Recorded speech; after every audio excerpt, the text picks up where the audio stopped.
Life doesn't come with an instruction manual. So we made one. I'm Sarah. And I'm Maciek. And this is the Solutions Manual Podcast, your guide to making the most of your life, health, career, and relationships. Subscribe, leave a comment, and share. Let's dive into our next episode. Yes. Hello. Hi. Hi.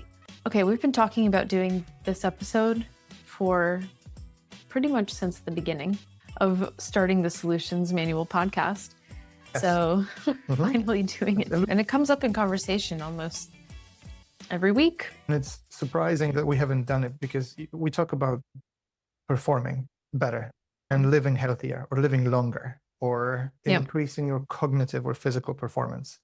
And we tend to discuss the things that people typically ask us about are popular, but we often forget that there's something that is fundamental to everything that we do. And I think we said that, but we never explained it. It's sleeping. Sleep. Yeah. We have talked about this when it comes to general cognitive performance and health, longevity, of course, but this episode is dedicated to sleep. And I think it will be very, very interesting. Well, I'm excited. Why don't we start with your experience? Maybe we can just go back even further. Yes. So personal experience? Yes. Yeah. Well, I have been sleeping since I was born. Sometimes better, sometimes worse. But that's the personal one. Okay, but in all seriousness, I have found sleep as a topic of obsession almost, or fascination since relatively early teenage years.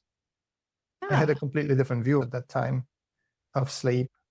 It was very different than what it is today. Access to information was very different. The information I was able to access back then, which is primarily from random books and typically written for medical professionals, because my parents were both doctors, that was my source of information, was limited. Mm-hmm. And my approach, or how I approached sleep, how I thought about sleeping, was completely different to what it is today as well. What I recall, which was so interesting when you talk about your background, is the link between specializing in ENT and sleep. Yes. People who have been referred to sleep studies because of sleep apnea. Okay, that makes sense. Yes. But that's such a small percentage of what you might have seen. How that specialty actually led you a lot deeper into looking into sleep and what it is. Great question. So yes, I did treat people with sleep apnea in numerous ways. And I worked at the university hospital at the time. It was good because we had an access to sleep lab. So we were working closely with people doing much more in-depth sleep assessments, also for academic or scientific purposes, not just for the treatment purposes, and not just apnea. Pretty much everything related to sleep was going to the sleep lab. Yeah. But already at that time, I knew way more about sleep than an average specialist would. Interesting. Yes, and medically, sleep is only treated from the point of view of correcting disorders, which is only a fraction of what sleeping is all about. And also at that time, again, I was already very, very experienced, very, very well researched, read, and practiced into sleep deprivation, impacts of sleep deprivation on virtually every organ system in the body. Mostly on the brain, of course, and your cognitive performance, but also on a lot of things. I think it's important to say very early that there's not a single organ system in our bodies that is not significantly affected by the lack of appropriate sleep. And we'll talk about what appropriate or restorative sleep is and what it means. So at the time when I was specializing, the two things I have noticed is, like, in medical school, there's almost no way to learn a lot about sleep. I would say this topic is largely neglected. Which is unbelievable, especially what you just said about how every system, we're not just talking organs, we're talking about every system, immune system, everything. Cardiovascular system, immune system, all your metabolic processes, all your hormonal, everything that goes on in your brain. Yeah. Everything that has to do with appetite and appetite regulation, with weight loss as well for people, with physical performance, with mental performance, with anxiety. Everything is impacted deeply by sleep. Yeah. And is that Is that typical? That lack of attention on sleep? Yeah, it's true pretty much in most modern medical curricula. There's hardly anything on sleep. There was a study done quite a while ago that actually tried to calculate how much time on sleep medical doctors get or medical training. Mm-hmm. And I think it's about an hour That's throughout the entire education, unbelievable. Yeah. which is not much. Yes, because like if you think about this, this simple intervention or habit having a profound impact on everything that we talked about before, right? From diabetes to cancer, from accidents to mental wellness. Mm-hmm. It's unbelievable that so little is given to it. And what we had was very, very basic. It's just an overview of physiology that's a little bit on sleep, the phases that you go to without any in-depth explanation or even reason behind them. I think the phrase I heard most often is, we don't really know what sleep is for, or to think or treat sleep as a solution to tiredness. Mm-hmm. That's what it does. But nobody could really explain. Nobody was really interested. That's an education. And then you get a little bit or hints into certain conditions. You learn a little bit about insomnia, which is presented to you and diagnosed today as a disease. Well, again, it's a set of symptoms without Mm-hmm. actually digging into the root cause of that. And a couple of other medically diagnosed conditions that prevent you from sleeping or sleeping restoratively. Among doctors, not sleeping is like a badge of honor, especially among the junior doctors. Oh, yeah. It's just the way it is, right? 36-hour shifts are normal. Mm-hmm. And it's never discussed, talked about, or seen unless you get a good supervisor. But there's still not much you can do about this. This is never even looked at from the point of view of patient safety, but it should be. The reality is, if you're a doctor, you don't sleep. And that's normal, expected if you have to deal with this. And people do. And we're going to talk about this, how they deal with this later. So you're saying that when you went through medical education, Nothing. which wasn't that long ago, but it's still, we knew more than an hour's worth of medical education. Oh, at that time? Yeah. Yeah, you might get a separate specialty out of it. Yeah, of course. But your interest in sleep predated that. Yes. So what was it about sleep that fascinated you as a teenager then? So at the time, I already knew the impact of sleep because I guess I started relatively early on. And I started from the point of view that I think a lot of people actually as adults continue to share today. I considered sleep as a teenager as a total waste of life and total waste of time. I read somewhere in a book that we sleep for at least a third of our lives, which means that for someone, let's say with an average life expectancy of 80, is going to spend close to 30 years sleeping. And like that is a lot of life. Yeah. And I thought of sleep as something that is, one, completely unnecessary, two, gets in the way of life, and started reading and learning about this in order to minimize the amount of sleep that I need, or try to understand if that is possible. And what was already interesting back then, that there aren't really sustainable ways to do it. There are some techniques, we call them alternative sleeping schedules, which allow you to train minimize the amount of time that you need to spend while you're asleep before you get into the REM phases, which are essential. And we're saying, just to clarify, so you're saying that there really wasn't a way to sustainably minimize the amount of time that you spend sleeping? Not that I could find, at that although I really wanted to. And at that time, there were already hints that, it might not necessarily be good for your brain, or it might cause you problems down the line, or you don't really perform the way it should. And the interesting fact was that the data wasn't really coming from the medical literature. It was coming from, for example, the world of business or the world of military training, or from the elite athletes and how they are managed, because this is where even tiny differences in performance are visible very, very quickly. Yeah. And that became the second stage of my obsession, is if this is unavoidable, how I can make the most out of it. What are the things that matter? What can I do or what should I avoid doing in order not to mess up my sleep, to maximize what I can get out of the human that I have? And did you consider yourself a good sleeper as a teenager? So it's not that you had trouble falling asleep and you were trying to justify your way out of it. It was that you actually probably could sleep really well and therefore didn't want to waste 30% of your day sleeping well Very when you could interesting be question. working, right? Yes, Okay, I did interesting. consider myself a good sleeper, Mm-hmm. but that was based only at that time about the fact that the time between me laying down to bed and falling asleep was very, very short. Well, this time gap between going to bed and falling asleep is called sleep latency. And mine was short. Therefore, I thought I'm a really good sleeper. The second one that I thought it was that if I woke up and I remembered at least a trace of having a dream, Mm-hmm. I consider this to be an evidence that I might have slept well. Mm-hmm. Well, of course, I had no idea about either of those and their importance and meaning, but they created an impression that I can sleep well. Mm-hmm. Now I know it has nothing to do with how restorative, how deep, how beneficial, helpful, or unhelpful those observations were, because now we know that very short sleep latency is not an indicator of good sleep. It's an indicator of having significant sleep depth. Yeah. So yes, I consider myself to be a good sleeper despite sleeping terribly.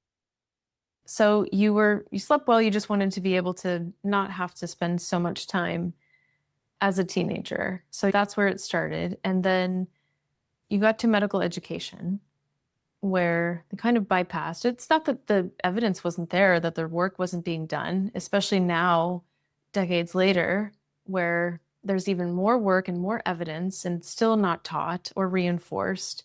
Yeah. And there are different types of sleep patterns, and there seems to be much higher prevalence of just sleep problems too. So that's interesting that a specialty might lead you down that path because you might be treating patients in a certain way, or you're just interested in it, or you get to the point where you have to manage your own sleep issues. Yeah. So where is it now for you? I think I understand a lot about sleep right now. I have tracked, measured, studied, analyzed my sleep and the sleep of my patients and many people I help with building better sleeping habits for a very, very long time. Mm-hmm. And I still don't always get it right. But I also understand the consequences of it, and I know what to do. One, how to recover quickly, how to minimize the impact of predicted days when I will have less opportunity to sleep, and essentially how to plan, organize, and live my day to minimize the impact of sleep. Restorative sleep of appropriate quality, quantity, and duration is essential. Like, it has profound impact on multiple parameters. One of the most important one and most well studied right now is all-cause mortality, which is a fancy word of you are way more likely to die of something if your sleep is not optimal. And when we talk about all-cause mortality, so dying from any cause or for any reason, that includes, and we're talking here the sleep-related causes, that would include the risk of developing cardiovascular disease, so let's say like heart disease. People who sleep less are at least 20% more likely to die of a cardiovascular event than people who sleep a little bit longer. We know that sleep regularity has a similar impact. We know that the likelihood of developing, suffering, or dying from a metabolic condition like hypertension or diabetes is much higher in people who do not sleep. The risk of developing and dying from cancer is much higher in people who do not sleep. The incidence, severity of mental health disorders is much higher in people who do not sleep. The impact of menopause in women is much higher if they don't sleep. Muscle mass loss as we age is much higher in people who do not sleep. Function of the immune system is significantly impacted when we do not sleep enough. The risk of developing Alzheimer's or other forms of dementia, including the previously mentioned cardiovascular one even, is not only linked to the physical exercise, it's also linked to not having enough sleep. the risk of getting into an accident, the impacts on your decision-making, relationship, career progression. Virtually everything is profoundly impacted by the quality of our sleep. This is, if someone's listening to this right now and thinking, if they're in a situation or they know that they have risk factors, or you are menopausal, or you have pain, or you are in a distressful personal situation or something, you can see how that would just continue to reinforce that cycle of not sleeping well. Make it worse, yes. And make it worse. And also just highlights how important it is, right? Because if it wasn't and it was completely separate, sleep wouldn't end up being the symptom of these other symptoms and these other compounding effects too. Okay, so how much is, we've posted about this before, how much sleep people need, and people here need 7 to 9 hours of sleep. What is good sleep? What should people be striving for when it comes to their sleep? I think we need to break this down into 2 separate buckets. The first one is just what sleep looks like, and then we can talk about optimizing it and why it matters and what happens during sleep. So sleep has distinctive stages.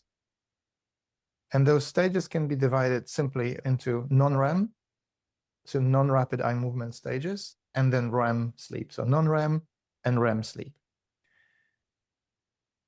And non-REM is further divided into 3 distinctive stages as well. So in total, when we fall asleep, we cycle between them as we progress from being awake to the rapid eye movement sleep. And it starts with something called the stage 1 or phase 1. And this is this very light transitional type of a state between being awake and sleeping. It's very short. It lasts minutes typically. Okay. And if somebody wakes you up from it, you might say, I wasn't sleeping. Oh, okay. Yes. So this happens to me typically when I sit at sometimes after I feed myself after a long day in front of the TV in my chair. And my daughter says, oh, Dad, can we watch something together? And she plays some sort of a TV show that I should remember what it was all about.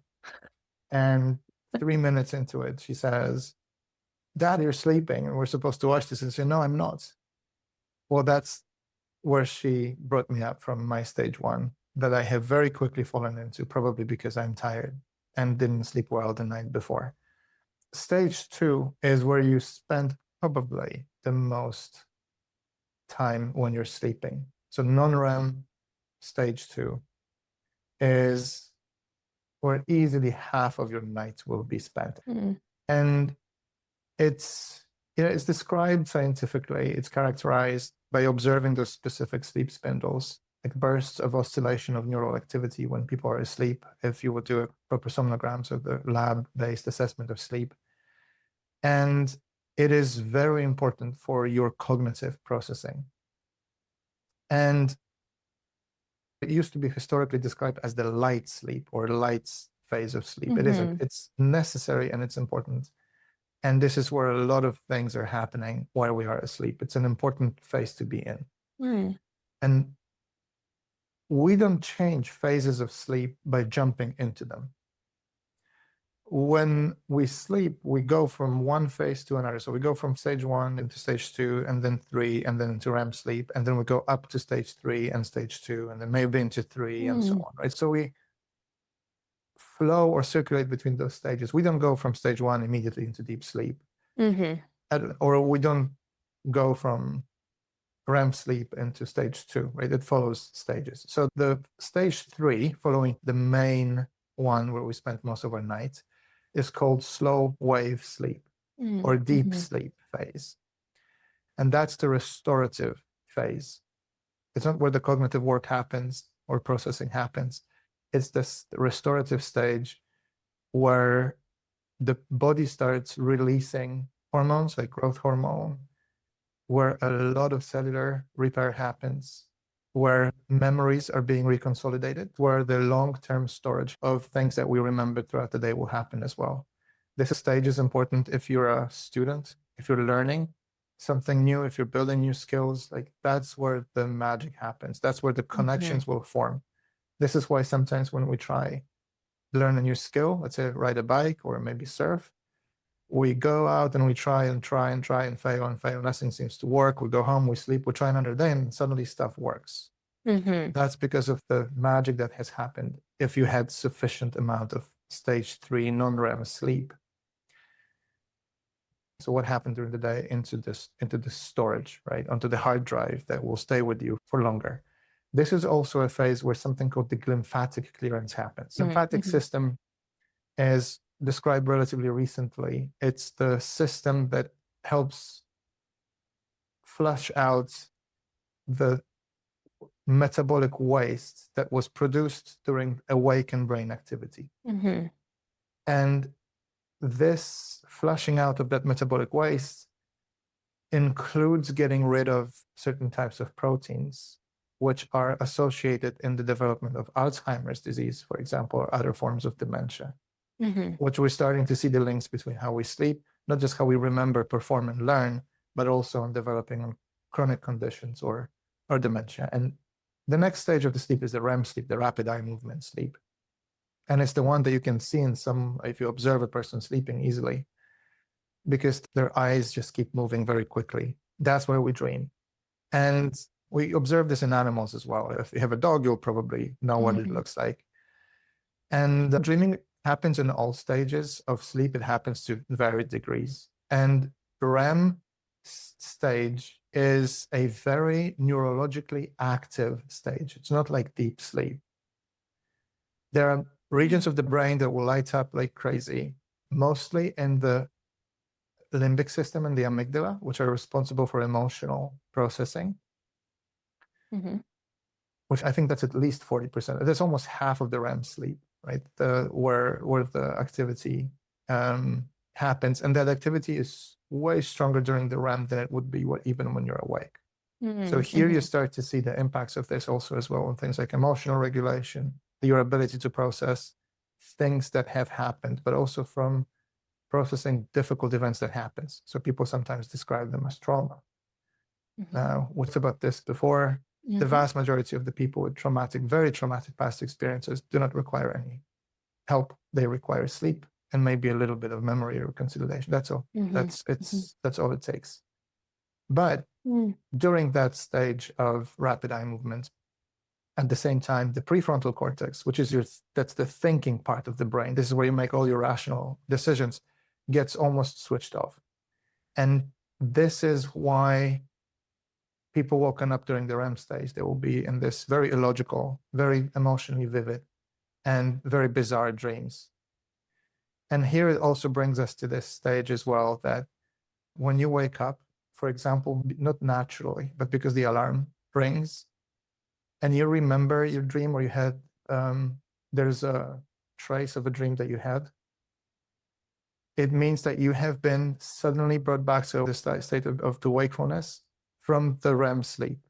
So you will bypass going back into stage 3, stage 2, and stage 1, and then waking up. You'll be suddenly taken out of that cycle, because we sleep in cycles. And the whole cycle lasts approximately 90 minutes. So stage 1 then moves to stage 2 and 3, and then REM. And then 3 and 2 and 1. And all of that is 90 minutes. It takes, on average, approximately 90 minutes. It varies between 70 to 120, but for an average person, we can talk about chronotypes and differences in genetic differences in individuals, but it's approximately 90 minutes. Okay. And this is why when we talk about the optimal duration of sleep, ideally it should be a multiple of 90-minute periods. So you almost need to ask, are you getting enough sleep cycles? Yes. Not, you could be in bed for 8 hours, but only sleep for an hour of that. Yes, that's what we describe the sleep efficiency, right? It's not the time spent in bed. It's the time spent going through the sleep cycles. So latency and sleep latency is between when you put your head on the pillow or the chair and getting to stage 1? Yes. Okay. And when you say that yours as a teenager or even now is Mhm. relatively short, like what is the average and what would be considered long or worrisome duration for sleep latency? Okay. If it's more than 30 minutes, you probably shouldn't stay in bed, Mm-hmm. especially if you have trouble sleeping, because you don't really want to associate. On the other hand, if it's less than 3 minutes or 5 minutes, the reason you're falling asleep so fast is because you're exhausted. Yeah. So for an average person, somewhere between 10 and 20 minutes is probably what is considered to be the standard. And there also shouldn't be an expectation that you will immediately fall asleep when you go to bed. Mm-hmm. You have to ease yourself a little bit into that. But I think what is important to remember, so it's important to remember that you need to give yourself enough time to go through the stages of sleep, to go into REM sleep if you can. And not every cycle is the same. So depending on the time of the night and number of the previous sleep cycles, the length that you spend in each of those stages will change. So for Okay. example, you will get the most REM sleep closer to the end of the night, so closer to the 7.5, 8, 9 hour mark. Okay. So in the early morning hours of a typical night, after at least 2 or 3 previous REM cycles. So essentially, the longer you are able to stay asleep, the more time you will spend in the deeper NREM stages of sleep, which is what you should be aiming for. And by the way, when we talk about sleep continuity, which is an important parameter, which is this uninterrupted time of sleep, sleep continuity means that we do it in 1 or 2 blocks. Fragmentation is when the sleep cycle was interrupted more than once. So for example, if you get your, let's say, 8 hours of sleep in 2 4-hour blocks, that's considered to be still a continuous sleep. Okay. Yeah.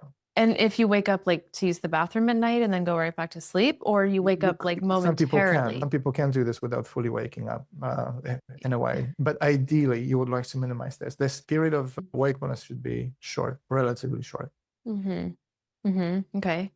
Although, yes, if you can, even if it's 20 minutes and you can still, after that time, easily go back to sleep and continue and you wake up rested, it's not a problem.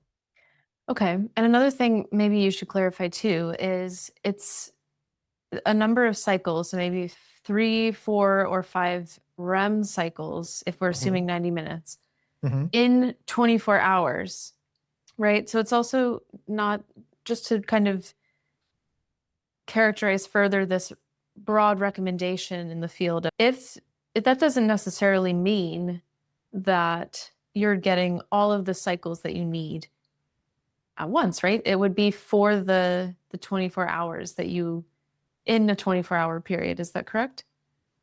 Yes and no.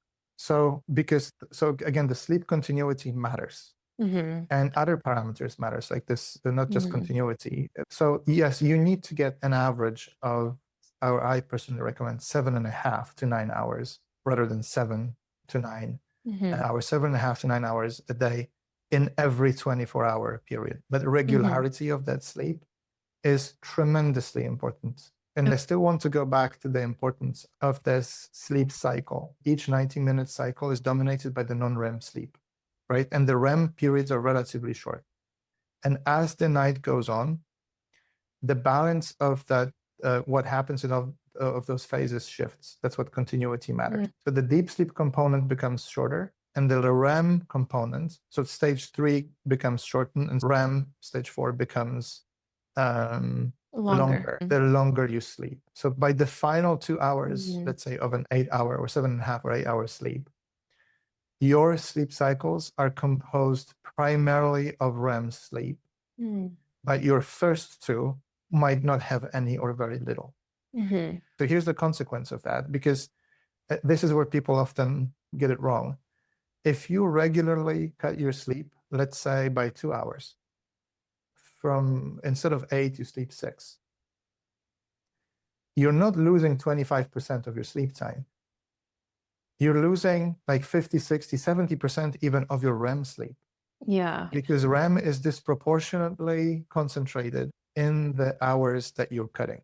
And the simplest way, if you want to dramatically increase your REM sleep, is it's not going to happen through taking supplements. It's not going to happen because you track this. It's like, because those are the things that people do because they believe they're going to sleep better. Even if you sleep 15 minutes more or 30 minutes longer than you would normally sleep, it gives you a significant additional benefit because of the concentration of those REM closer to the end of the night.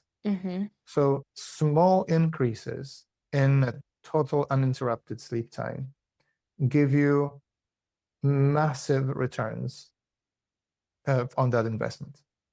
So essentially, the extra 15 minutes gives you much more in terms of the number of REMs than the time investment seems to be. And it has to be closer to the wake up time, right? So, and we can talk about the sleep timing because that's an important thing.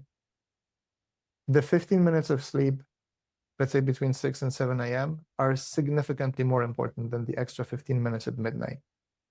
Yeah. So, which we'll talk about the chronotypes. One is ideal time to go to bed for each individual, how it varies, why it matters. But you should be getting that time. There's a biology going on both in your body and in your brain as you are sleeping, and you have to take that into account as well. So ideally, you want to concentrate your 7.5 to 9 hours of sleep in one block, right? Which means, again, continuous block with potentially with one interruption, short interruption in the middle. And what you talked about is, okay, you still want to get your cycles in every 24-hour periods, ideally, yes, because sometimes it's just impossible to get that sleep. You might have little children, you might have shift work, you might be traveling for business, you might have a medical condition. But if you can catch up during the day after you missed your hour and a half or 2 hours of sleep during the day, trying to catch it up later on, if you can, is highly, highly recommended. It will not bring you back to the baseline or have the same benefits as you would had from sleeping continuously at night, but it is much better to catch up than not to do that. You cannot outdo bad nights, but you can significantly reduce its long-term negative impacts in every organ of your body if you do. So let's talk about chronotypes then and sleep timing. What is chronotype? What does that mean to sleep aligned to your chronotype? Okay, so there are genetic variations in what is the ideal onset of our ideal bedtime, when the sleep that we have is most restful. Chronotype is not timing, right? I think we need to make that distinction. It's nothing to do with sleep timing. Let's talk chronotype first. So humans run on something called the circadian rhythm. And this is a certain pattern in which our body produces certain chemicals, rests, has its periods of peak productivity, and so on. So there are times of the day and night where certain metabolic processes happens in our brain and in our body. And the chronotype is, I think the best way to describe it is biologically determined or genetically pre-programmed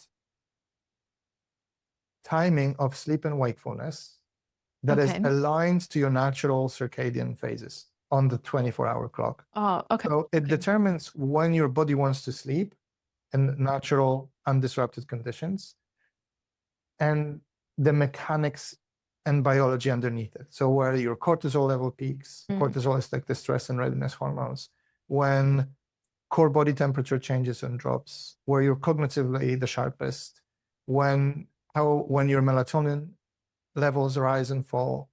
So it's not a personality trait, it's not a habit, it's not trainable. This is a biological. Your pre-setting that you have. Yes. Essentially. And people typically have, I'm a morning person or I'm an evening person. So yes, they have been given names of animals or things like that. So Yeah. and again, this is genetic, right? This is how you were born, this is how you function. But it's important to understand that it doesn't mean that one person is completely nocturnal and the other person completely functions during the day. That's not true. The difference between early morning and late evening chronotypes is approximately 2 hours.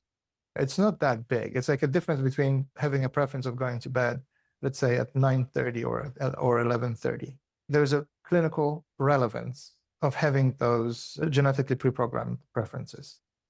At one extreme, you would have something called DSPD, which is a delayed sleep phase disorder. Mm. And it's related to the phase delay of your sleep that is so severe that you will struggle to fall asleep, let's say up until 2, 3, 4 a.m. Mm-hmm. And this one is related to very late response to darkness. So before the melatonin will be produced in your brain and send a signal that you are ready to fall asleep, or it's time to fall asleep, it will take a very, very long time since the onset of darkness. Mm-hmm. Now, at the other extreme, you will have the advanced sleeping phase disorder, not delay but advanced, where the sleep onset and waking occurs several hours earlier than conventional timing. They're both genetically influenced. Wow. They're both diagnosable. You can measure the parameter called DLMO, which is the dim light melatonin onset. You have to do it in a lab. You cannot do this at home. And it's rare. It's genetic and it's rare. It's not the case with the vast majority of the people. Wow. But Okay. that's the clinical relevance of circadian rhythms. And it is completely different to sleep timing. Okay. Timing is essentially understanding that it matters when you sleep. Or in other words, why you should sleep at night and when Okay. at night, both the time before midnight and also the time closer to the morning. Mm-hmm. And timing is one of the 4 primary pillars of healthy sleep. So we can start with timing. Timing will be the alignment between your sleep schedule and your chronotype. When you go to sleep, ideally, should follow that genetic preference. And for most people, this falls somewhere between 9 and 11 p.m., depending on your type, or 9:30 and 11:30. For most people in the population, the important consideration is this. You should prioritize or organize your sleep times that are consistent with your genetically pre-programmed characteristics as much as you can, which means ideally sleeping before midnight in all cases and protecting the early morning hours because of the disproportionate amount of REM sleep that we talked about. Right. But, a lot of the world might not have that capability or possibility. So Yeah. what's the difference between, why are you saying it in terms of it should be before midnight and not like the 15th or 16th hour that you've been awake? Is there a difference because of Yes. because of the light and dark circadian rhythm? Yes. So when it gets dark, your brain will send a signal. Melatonin will send a signal. Melatonin is a hormone, but it's not as people think. It's not a sleep hormone. Yeah. Melatonin sends a signal for other chemical processes to start happening in your body and in your brain. And it's typically produced in response to darkness. So it's night, it's time to sleep. Now, the reason why this is important is because subsequently there will be a series of biochemical processes that will be triggered in your body. For example, the drop in body temperature, which will help you get the most restorative sleep. But also when the cortisol will start being produced again, which is typically in relatively early morning hours. Yeah. And again, there's, whether this is 6 or 7:30 a.m. depends on your chronotype, but those things dictates or impacts the rest of your sleep. So if your sleeping is not aligned to that natural time frame, you will not get optimal rest at night. And you can't shift it in either direction over time? Not really, because again, it's genetically predetermined. Yeah. Interesting. Now, there are Okay. situations where it shifts because of if you change time zones, but the time zones also change your the onset of, when the Well, dark. everything, not just the. And there are people who think that they can train themselves into something else that their genetic dictates, but in reality, just because they get used to it doesn't mean that they're getting the best optimal sleep. Okay, interesting. Not always possible for everyone. That's why timing is only one of the 4 pillars that we need And to. what are the other 3? So the sleep broadly will depend, timing we covered, will be regularity, Okay. quality, and quantity. Okay. So let's talk about regularity since we are with timing, because it's not the same thing. Sleep regularity means going to sleep and waking up at the same time every day. And the window in which that happens is really, really short. It's like no more than 15 minutes different at each end. Wow. Okay. And regularity of sleep was something that was not talked about when I started learning about sleep 20, 30 years ago. Okay. It simply wasn't known. And in fact, the latest data comes from as late as 2023. It confirmed previous findings. So sleep regularity is, I think today, one of the most underrated and the most significant pillars of healthy sleep. So here's the interesting thing.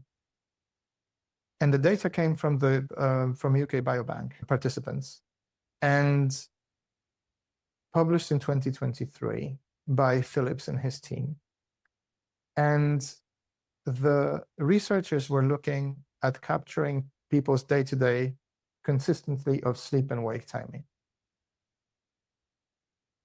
And they have followed people for 8 years or so, so relatively long time. And the results were incredible. And when I read them, I was genuinely surprised by that. Wow. In that study on more than 60,000 participants, the people who were considered to have regular sleep time, they were asked to sleep regularly. They would go to bed and wake up roughly at the same time within no more than 15 minutes at each end. And people who were considered to be irregular sleepers, that difference was more than 90 minutes. So let's say 9 a.m. one day and then 11 p.m. the other day. Or they wake up, or one day they wake up at 5, the other day they wake up at 7. Or they sleep shorter during the week and longer during the weekend. So not right, within 15 minutes, we're considered to be sleeping regularly. Now, when you compare with people who don't sleep regularly, so where the gap between falling to sleep each day and waking up at the same time each day is larger in total than 90 minutes. That's the non-sleepers. And the people who can keep it to within 15-minute windows on each end, the people who sleep regularly had 48, so 50% lower risk of all-cause mortality than people who do not sleep regularly. 40% lower rate of cancer mortality, 60% lower risk of cardiometabolic mortality. Now, that is massive. Okay, can you say that again? Just Yes. the top line Yes. stat here? If you don't sleep regularly, And you are 50% more likely to die of a cardiovascular, metabolic, or cancer-related condition. just on its own. On its own. Wow. Wow. Phillips 2023 UK Biobank data. So what if you get regular sleep, 5 out of 7 days in a week? That's the whole thing, not regular anymore, because it's okay. like this has a name. The name is social jet lag. And it's coined because of most people have to sleep in before, I had a party on Friday, I had an event on Thursday, family came to visit on Monday, or I simply can afford to sleep longer on weekends. It's not regular anymore. And this is like, if you have a gap bigger than 2 hours on both ends, that's like traveling at least 2 time zones twice a week. So imagine you're a business traveler and you travel at least twice a week for more than 2 time zones. Like you never get, it's just not enough. Yeah. It's better if you can sleep in, yes, catch up. Yes, of course, it's better than if you didn't do this, but you cannot offset the damage that it's done. Wow. And the damage is profound. And because those are very, very large numbers, and those are very, very large effect sizes for something that is such a simple behavioral variable, which you are in total control of most of the time, and it's completely free. Yeah, It's the right. consistency of where you go to sleep and where you wake up. No Yeah. exception is the weekends. But Wow. they looked at the biobank data more, and they have found that your irregular sleep and wake cycle is also independently associated with elevated risk of the diseases that we talked about. And when you just think about the impact of that, we talk about mortality. It means the most extreme outcomes. But think about everything that happens in between. How you function, how your immune system functions, how every metabolic process in your body is impacted by simply not waking up and going to bed every day. I find this incredible. And it's not something I knew 20, 30 years ago. And it is something that everyone should know. Because if you think that this will not going to sleep an hour early or waking up too early because you have to do the gym because you have to post about this on social media at 5 a.m. in the morning. And if you think that this helps you with staying healthy, it won't, because there is nothing that you can do to offset a 50% increase in cardiovascular mortality. Tobacco smoking has this impact. Right. Right. Yeah. Are there any drugs that will improve your sleep latency, timing, or regularity?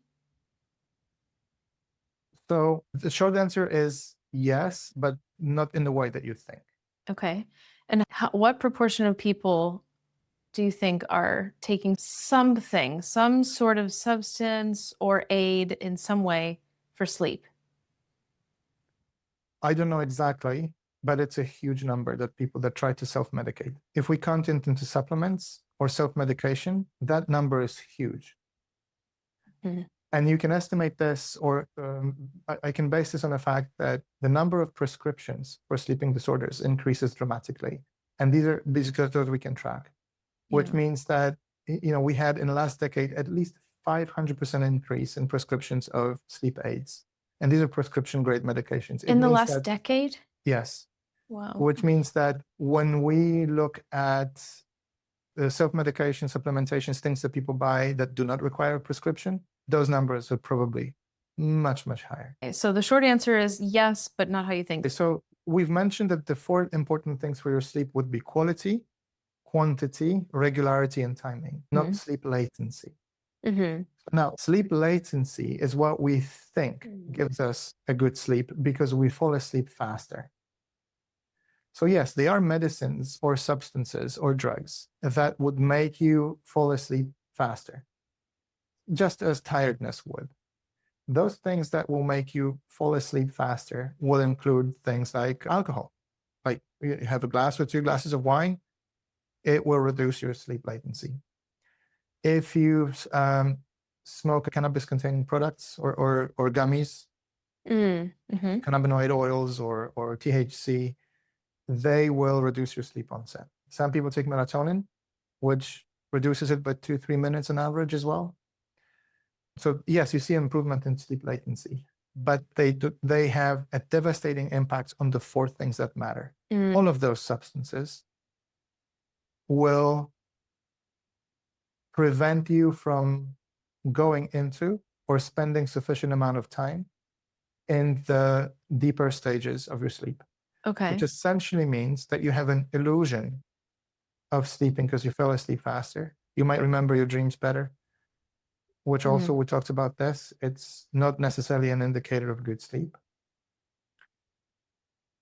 And you feel, therefore, as if you have slept better, but you didn't. You didn't get the benefits that we talked about. You didn't improve your cognitive performance, your memory consolidation, your ability to deal with anxiety and trauma.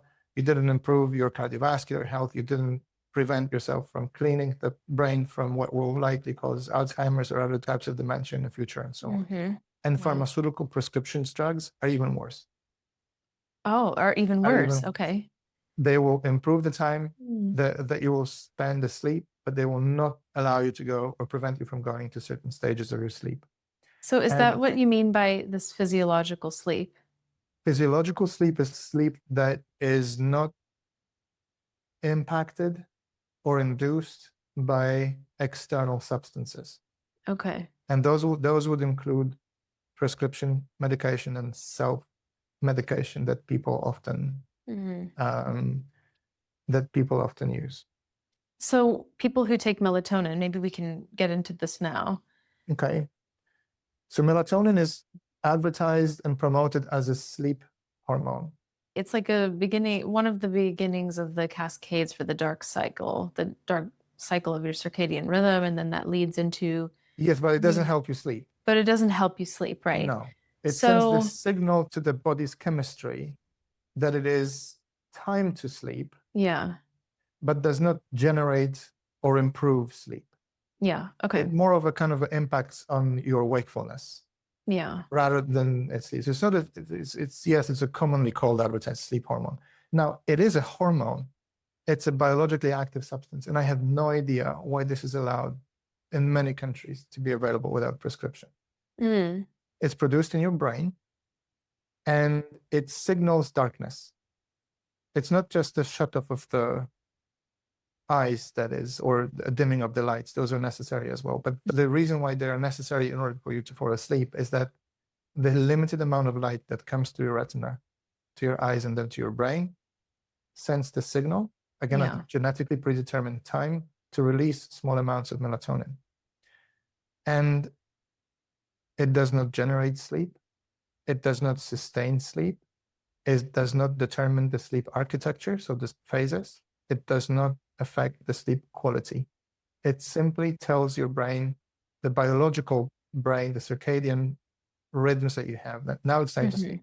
And so unless you have diseases or conditions that we talked about before, that would result in a very late onset of producing those substances. Melatonin does not do any of that. That doesn't do anything to sleep. Sleep is dependent on different chemicals. Adenosine, right, the tiredness impacted by caffeine and coffee. GABA, the complex interactions within the sleep-wake regulatory cycle in the hypothalamic regions. These are all separate systems. Yeah. And melatonin doesn't. It's a timing signal, but nothing else. And how does the dose of melatonin in these supplements or teas compare to what would be endogenously produced? So again, very careful with calling them teas, gummies, or as they are advertised, because this is a biologically active hormone-like substance. And the dose of melatonin your brain will produce is typically between 0.1 to 1 approximately milligrams. It's hundreds times less than a 10 milligram under the tongue, very flavored tablet or something. Over-the-counter available supplement, which is crazy. That's scary a little bit. And so this is why people who take melatonin, they will have a small reduction in sleep onsets, but not really an improvement in any other parts of the sleep architecture. So it won't do much apart from giving them impression that they have fallen asleep faster. But if you take such a large dose, what is happening is that your body or your brain will not clear, because your melatonin level at 6 a.m., 7 a.m. in the morning should be 0, because it's time to be awake. That's where the cortisol kicks in and other hormones are being produced. In the morning should be 0. So let's say if you take 10 before you go to sleep, you will still have a huge amount of melatonin present in your brain, in your body in the morning. So you will feel for the first half of the day, it will be very difficult for you to function, because there will be an ongoing signaling that it's time to go to sleep, that it's dark, even though it isn't. You have to start your day. Now, most people, when they wake up, they will say, because they built identity around this, oh, I am a poor sleeper. I had to take melatonin. I have slept. Well, luckily, I have fallen asleep 3 minutes faster than I would without this. And now I have woken up, but I haven't slept enough, so I need coffee. So they start stuffing themselves with caffeine. Now, caffeine will impact the brain and sleep chemistry, because caffeine prevents binding of adenosine, and this is prevents you from normal experiencing of tiredness, and therefore signaling you that it's time to rest. That will get interrupted. And caffeine takes much longer to metabolize than what more people think. If you drink caffeine after, say, midday or 1 p.m., it is very likely, depending on how much you had, you will still have a significant amount of caffeine at the time when it's time to go to sleep. Yeah. So Oh. all it takes is one melatonin and Yeah. then a couple of coffees in the morning, or to fall into the cycle where you can start seeing this. It's difficult to break because again, you have to wake up again in the morning and then you struggle to fall asleep. Mhm. And then you struggle to fall asleep. So you take melatonin, it's difficult to wake up in the morning. So you take coffee, which will prevent you from falling asleep the next night, and so on and so on. Yeah. And very quickly, and very many of people who have tried that, the next thing is, okay, I need to see the doctor because I'm not a good sleeper. No, you're not a good sleeper. You have received an advertised hormone that you have taken at 100 times higher dose than necessary just because it's legal to do so than advertised. And then you need to continue with medicating yourself with caffeine in order to even stay awake. And then you're surprised you cannot sleep. No, of course you can. I mean, why would you? Yeah. I have used melatonin in specific circumstances. One was during illness to see if that would help, which it really Did it? didn't. No. That was an acute thing, you Yeah. know, like a really bad cold kind of situation. And the other is jet lag to Asia. Yes. Yeah. Longer distances where you're basically now not quite half the day, but enough of it to shift. And I took melatonin when it started to get dark, not right before bedtime, Yes. right? So it's not that I Okay. tried to do it in a way that would help, at least try to help. I didn't want to spend a week trying to be on the time zone. I can do that for Yes. 2 days and then kind of go on. Yeah. The circadian adjustment takes approximately a day per time zone on Okay. average. And Yeah. everything, an hour, maybe two, like we could probably get away with every day. Mhm. It's not too bad. And the adjustment's going to be quick. But you're right. Yeah. So melatonin is a great substance to use when jet lag. I typically recommend it to my patients 0.5 milligrams per Mhm. every 2 time zones that they have traveled. And they would start taking this at the day of travel, so before they depart, at the local bedtime at destination, Yeah. and never more than 3 milligrams. I don't think there is Mhm. ever a need to take more than, if it's than 3 milligrams of melatonin. Mhm. Mm. And even if you would, there would be no benefit anyway. How much sleep debt do you need to have to be sleep deprived? Okay. So do we need to define the sleep debt first? Mhm. Okay. So when I was younger, people used to say that sleep debt is something that you can only accumulate but never pay off. Mm. Mm. This is not now entirely true, but this is largely true, with the exception of cardiovascular diseases. Those you can slightly improve if you catch up. But in general, it's the best way to think about this in terms of as you would in a bank. If you only take credit, you can never pay it back. A Interesting. cumulative impact on your health as you go through life. Mhm. Most recent data, also from the UK, more than 500,000 participants looked specifically at cardiovascular outcomes of Mhm. people followed for, I think, 10 or 15 years, very long amount of time. It was Songs and his team, and it was published 1 or 2 years ago, a very recent study, where people were observed and divided on groups based on their weekday sleep duration. And they have essentially shown what was in real life, what was predicted and knew from studies before, that people who, we talked about this before, people who don't sleep enough or don't sleep regularly will not be able to catch it up during the weekends. But if they do, if they sleep those 2 hours longer, even if it's less regular, that will help to reduce the risk of heart disease. So essentially what the study means, that is, when it comes to having sleep debt, you cannot fully repay this apart from cardiovascular benefits, Mhm. which some of those you can get back, like probably half of those you can recoup later. So we Mhm. talked about the 50% or 60% increase in all-cause mortality if you don't sleep regularly. You can cut it by half, so bring it back from, let's say, 60 to 30%, if you will catch up or try to pay off the sleep debt. Okay. Now, sleep banking is a different thing. Sleep banking comes from sports and military environment. And it simply came from the need where athletes perform significantly worse when they don't sleep the night before an important event. But Yep. if you have trained for 4 years and you're going to go for your Olympic gold, it is really difficult for you not to be anxious, tired, distracted, or to Yeah. get a good night's sleep a day before.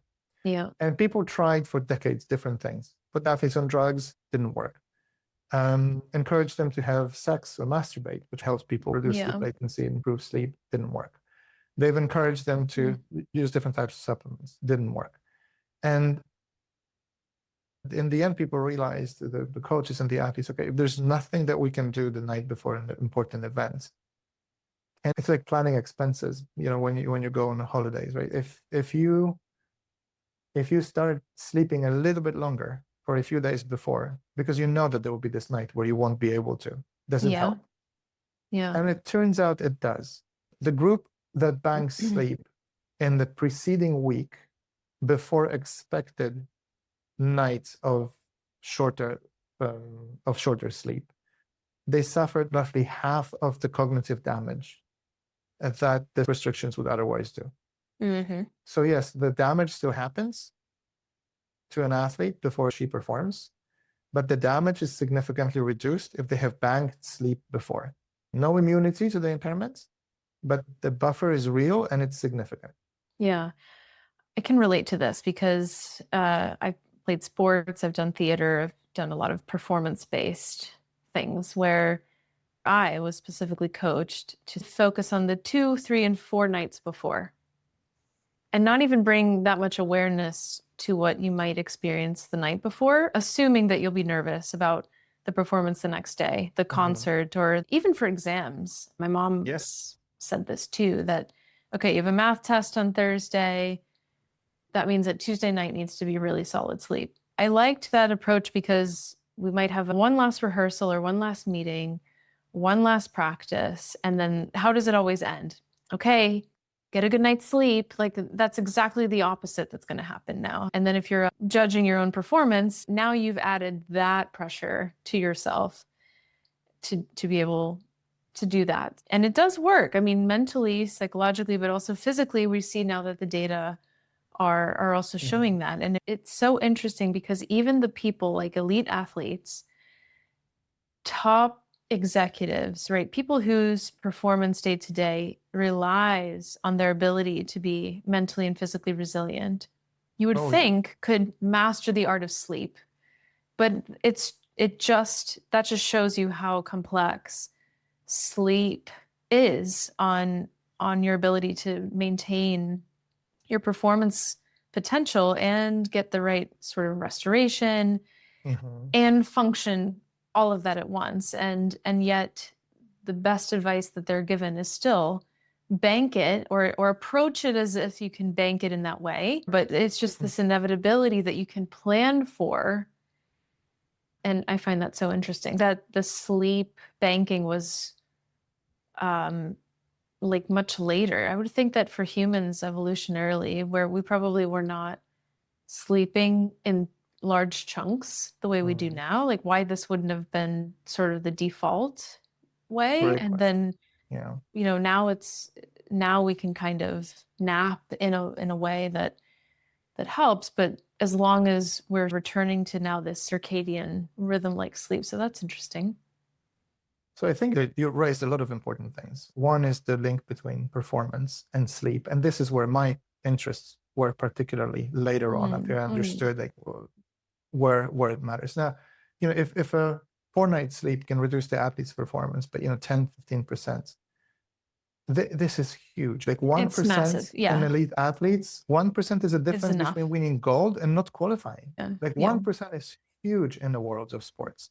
And that gap of having a bad night's sleep on your cognitive, let's say, performance can be 30, 40% or more. Like this is massive. Think about it. If you're a businessman or a businesswoman or a business owner, 10% better decisions, 10% better ability to cope during the day or be able to do more during the day gives you a massive advantage over your competition. And it compounds over time. It's massive. And I really don't understand how people who say they care about business, they wouldn't care about their sleep. It just doesn't make sense. Everyone who uses their brain for work, everyone who makes decisions relies on what they think, of how they think, on how quickly they can make connections, on how creative they get, Yeah. on everything that requires thinking to get ahead.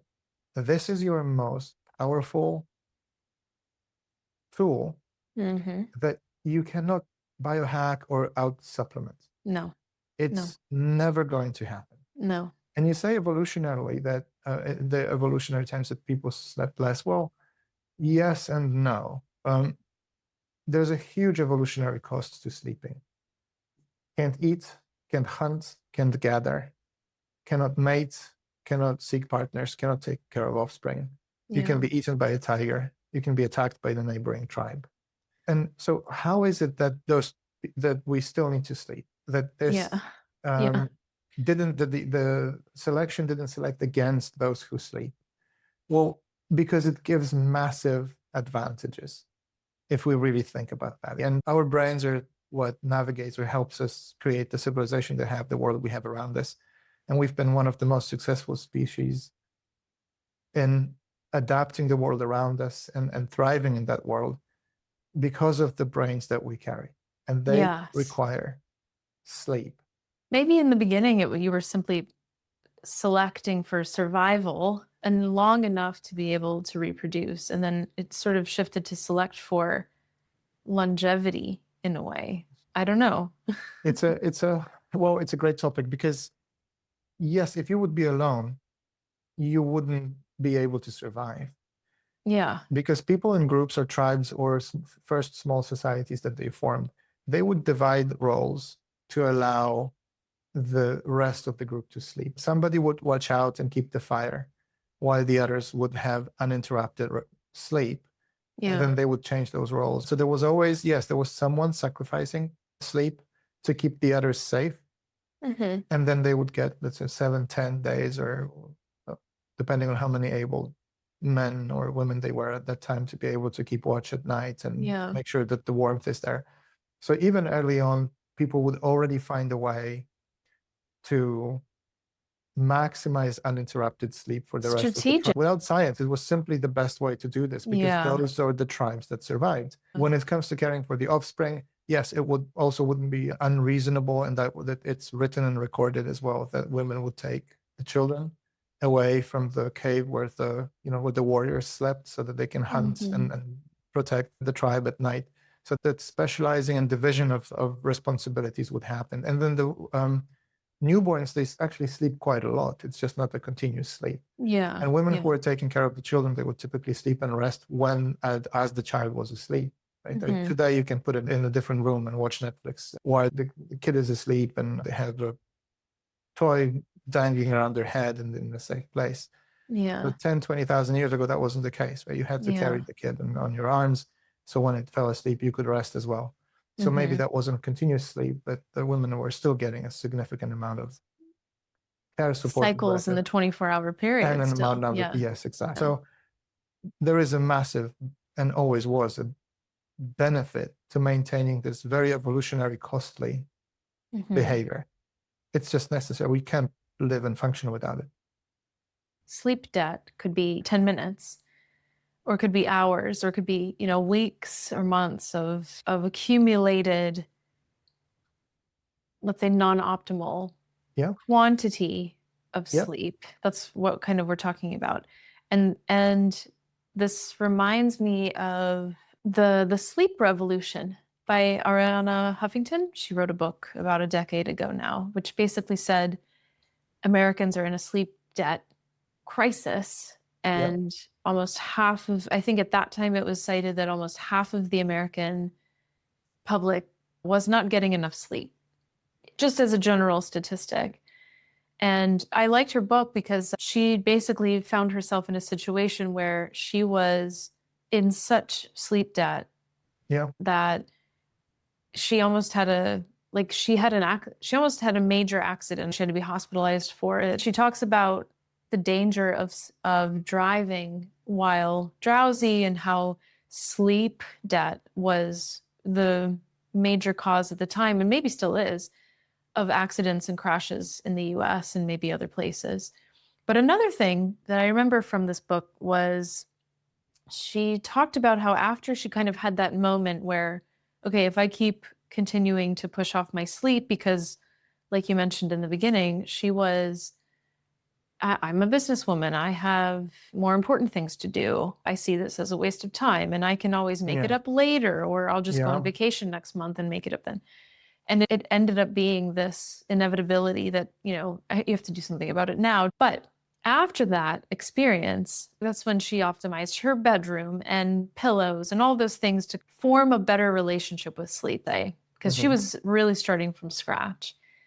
But she also said that she learned then, if sleep is so important and it's so biologically fundamental, why do we need all these extra things to be able to sleep?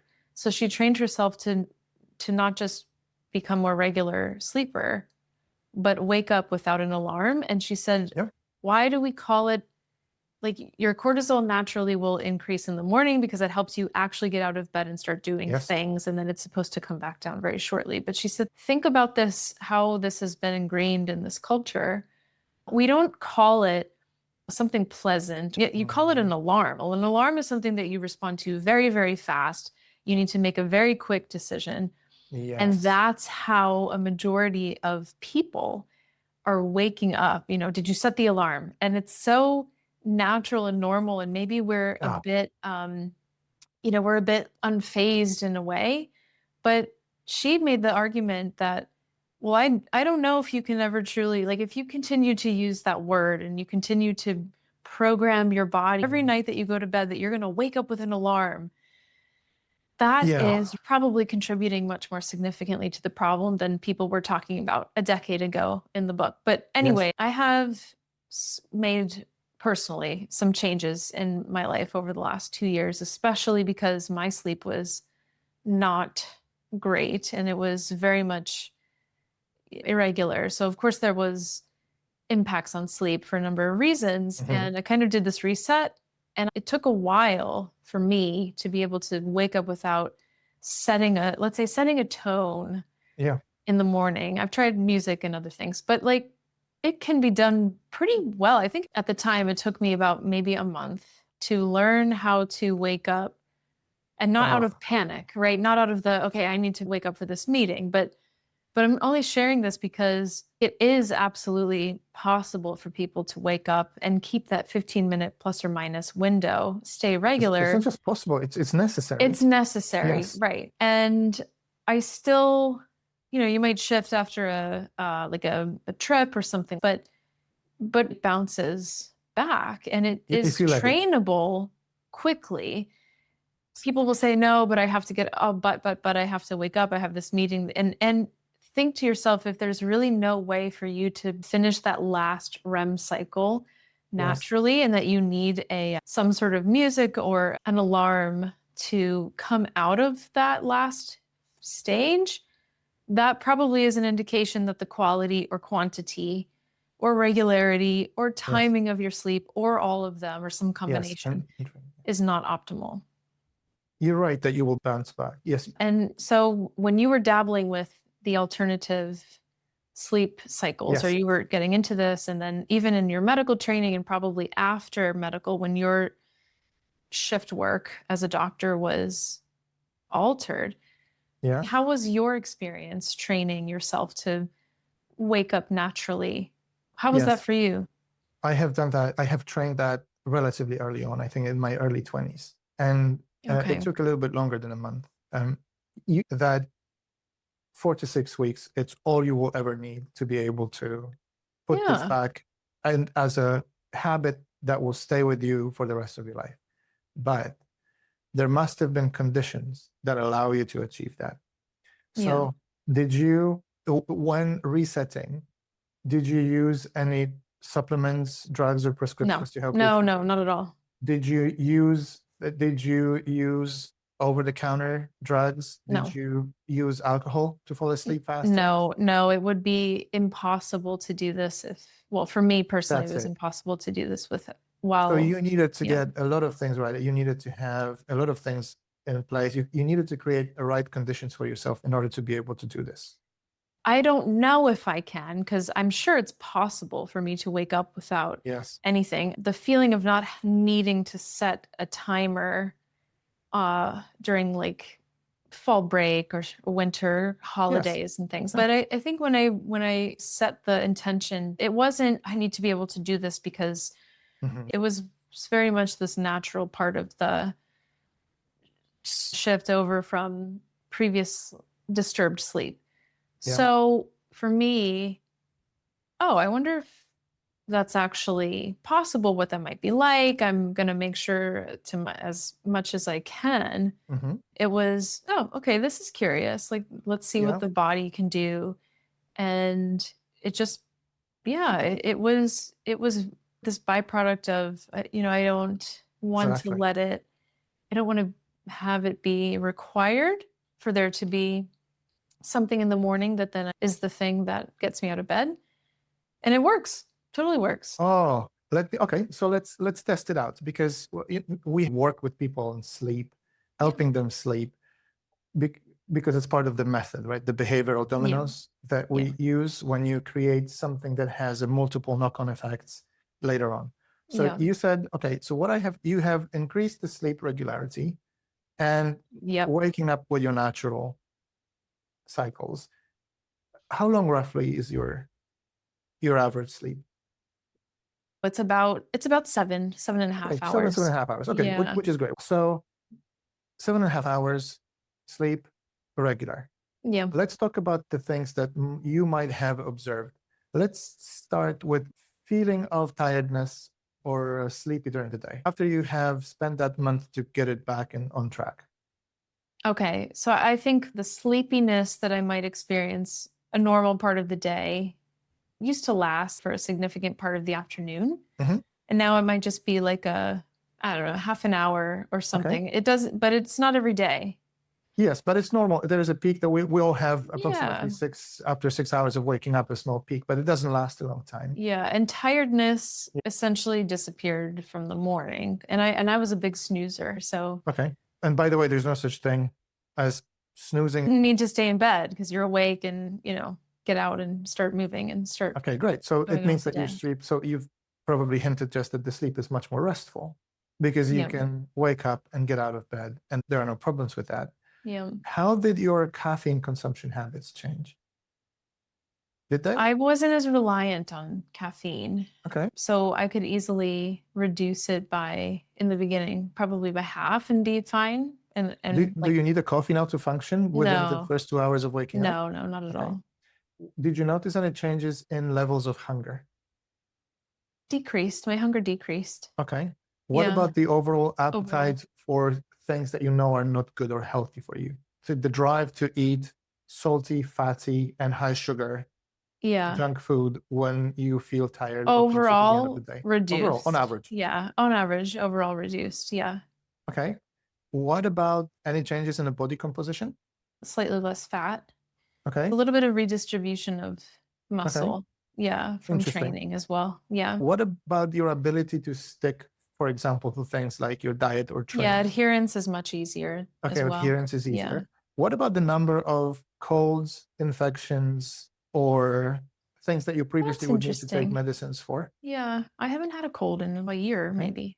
It's been a while. Okay. I used And to are the get a symptoms when that cold happens? once a month or something. Okay, so significant reduction in frequency. What about Yeah. severity of those? Gone in a day. Okay. I don't even remember right now the last cold I had. Yeah. Okay. What about, have you had your bloods taken since that time, let's say 2 years ago? Anything out of normal?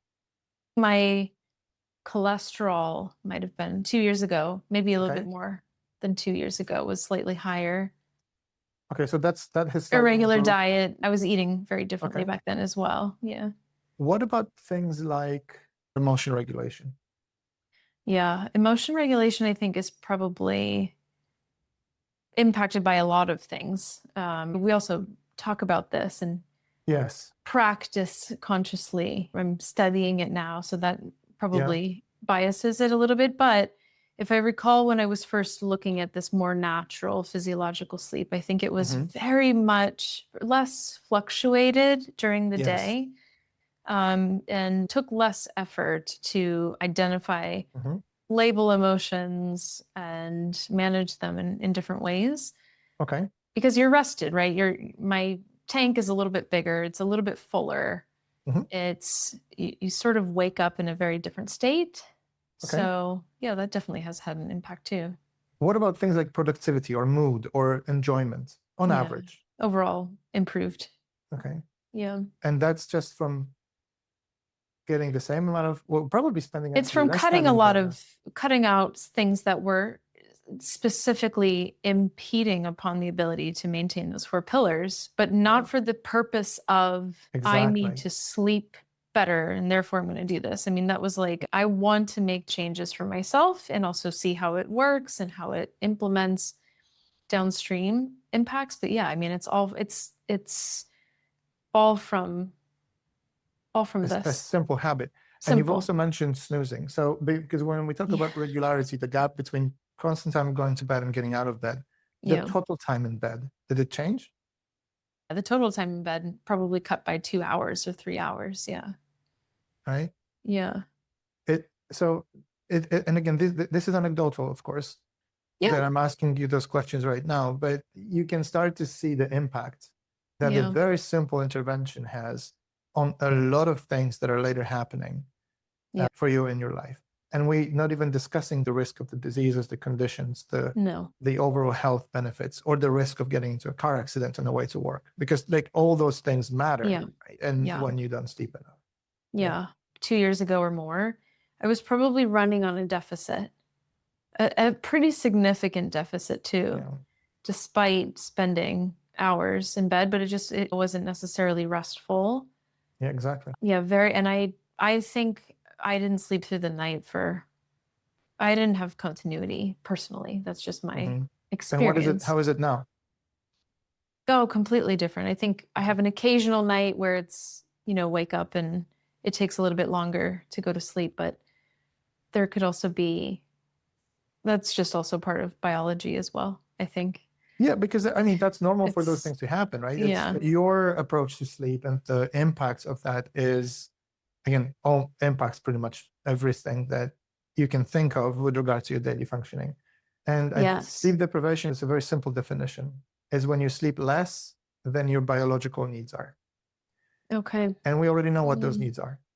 It's 7 to 9 hours a day. That's it. So any time of sleep, continuous sleep, less than 7 hours, creates sleep deprivation.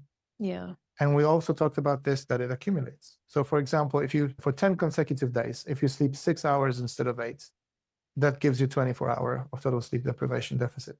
It's profound. It's a lot. That is a lot, yeah. And we also have this definition in medicine about acute sleep deprivation and chronic sleep deprivation. And now acute deprivation is one night of less than 7. One night. So all it takes is just of less than 7 hours of continuous. And the way we define it as separately is because that impairment is in a large degree, like half of that at least, is reversible with recovery sleep on the same day. So that's not a big deal. One night is not a big problem. And if you combine it that you can bank sleep before you anticipate this to happen, you're in a good place, because that will further minimize the impact of that acute sleep deprivation. Yeah. You probably don't want to be sleep deprived if you're a surgeon going to work, if you're a soldier on deployment, if you have critical decisions to make, if you're a business leader and you struggle, you've added before performance, you want to minimize that. Chronic sleep deprivation is more than that. And chronic sleep deprivation is a pattern that a lot of people live with. Yeah. Without even realizing it. And it produces, we talked about this, cumulative deficits that are only partially reversible and impacts everything from your immune function to metabolic regulation, cancer risk, to accidents. It even impacts gene expression, which we haven't talked about that yet. So this is, again, also relatively recent data that I was completely unaware of when I was even in medical school and medical training, is the changes that are happening in your genome as a consequence of not sleeping enough. And it's just one unrecovered night is enough to put you on that pathway. I think the first study about this was probably about a decade ago. And it was a very small study. They had like 20 people in a group, and they had, some of them slept 8 hours and the others slept 5 hours or something. So relatively large gap. So one slept within the normal 7.5 to 9, and the other slept in below 6, but generally, so sleep deprived. And they have, and that was already the time where you could do the whole blood RNA transcriptome analysis, which is a fancy word for saying you can analyze multiple genes at the same time. And they looked at the circadian clock genes, about your inflammatory genes responsible for IL-6 and other immunomodulation or inflammatory regulation genes. They looked at oxidative stress genes, multiple others. And they have essentially found out that all of them are dysregulated from relatively short amount of sleep deprivation. And I think there was like more than 500, like 600 or 700 of genes that were completely misexpressed, so downregulated or upregulated in a way that is detrimental to your health purely from that exercise. And this study, I think on its own, that just a week of sleeping 6 hours causes significant, measurable, multiple changes in your gene expression is profound. Because you think about, oh, what about the chronic inflammation, or what about the risk of cancer? Well, that's where it's coming from. It's a direct impact, and it takes very little. Now, when I was a junior doctor, 6 hours of sleep was a luxury. I can imagine. And then there's also a reason why doctors a lot of them, they don't have long retirements. They should be healthy people, but they are among the professional groups that are more likely to die relatively fast. And I wonder sometimes if one of the reasons why that happens is this cultural allowance of sleep deprivation. I mean, that's what it sounds like. The praise of the sleep deprivation. And at the beginning, like I only started paying attention to this in medical school, but later in the corporate and academic environment, what I have learned is that this stigma, the social stigma of sorts associated with sleeping is prevalent. It's not just in medicine. I see the same thing in business. If you say, oh, I worked, I just finished my 36-hour sleep, everyone says, wow, like that's good. You're tough. Oh, how great to be a doctor. But the thing is, no, you just accumulated in a day a massive amount of sleep that you can never repay, that will have long-term lasting consequences in your health, whether you like it or not. But most of us never do. It's the same thing in the business world. When nobody brags about how long they slept. If you will come to work and you say, oh, you know what? I spent like an hour in the gym, or I'm on this new fat diet, I'm going to be healthy. Everybody says like, yeah, like that's good. Cool. But if you say, you know what? I slept for 8.5 hours for the last week every day, including the weekend, people say you're lazy. People say you're not working hard enough. People say you have nothing else to do. Or so people say, well, so you're not important. You're not doing anything meaningful. Or, that's interesting, isn't it? That is interesting, but this is also so stupid. People will say, well, you know what? I don't need I get 5 hours. I don't need it. I wake up and I feel good. But you cannot, and we're looking at the data. I get 4.5 hours or 5 hours every night. I'm good. I don't feel tired. I don't feel sleepy. But like, they say that. Yeah. But those are the people, right? Melatonin gummies, wanting to help them fall asleep, right? They go to bed and they start scrolling social media because they can fall asleep, right? It's still at 1 a.m. And then, But even if you get the sleep cycles you need, you may feel rested. You may not either. That's such a subjective feeling. If you have the kind of physical awareness to categorize how you think you slept, the quality of your sleep in that way. But that's just one measure of how you might feel after you sleep. But you can't really feel the risk of hypertension. You don't feel your immune system in that way. You don't feel your genes change in that way. You just have some normal physiological things happen, and then we interpret them as different things. And now we have data from much larger population sizes. You're talking about the UK Biobank data and some of these other studies that have built upon the previous ones for looking at correlatives from sleep that say, if you do this and you get physiological sleep and you check off these 4 pillars, this is what happens. But none of those impacts are actually felt in the way that you will feel sleep day to day. Okay. And that leads me to my next question for you. You have an Aura ring, correct? Yes. Yeah. And so do you measure sleep parameters, and what has it done for you? Has it made you aware and then therefore you feel differently, or what has it done for you, and what do you know about, wearables for sleep? Great. So let's start with the fact that those wearables are completely different to what a sleep study in a sleep lab would be. Yeah. Okay, They good. don't track sleep Yeah. in a way that you would in an appropriate environment. In a clinical or in a study. They Yeah. only make guesses or prediction based on the things that they track. And they track things like movement. Like there's accelerometer that tracks your movement. It tracks your body temperature. It tracks or lack of movement as well, heart rate. And it uses that information to predict or guess what is going on. I think that the first thing is these are not for everyone. You cannot become obsessed with this. It's not about the scores you get. It's about long-term patterns. There are some people for whom it will make things actually worse. I like collecting data on my sleep. I've been doing this for a very long time. Yes, I wear devices that help me look at patterns, identify problems early, optimize when and how needed to understand my chronotypes better and my optimal sleeping windows. So yes, I use it. I probably will be using them in the future, but it's not for everyone.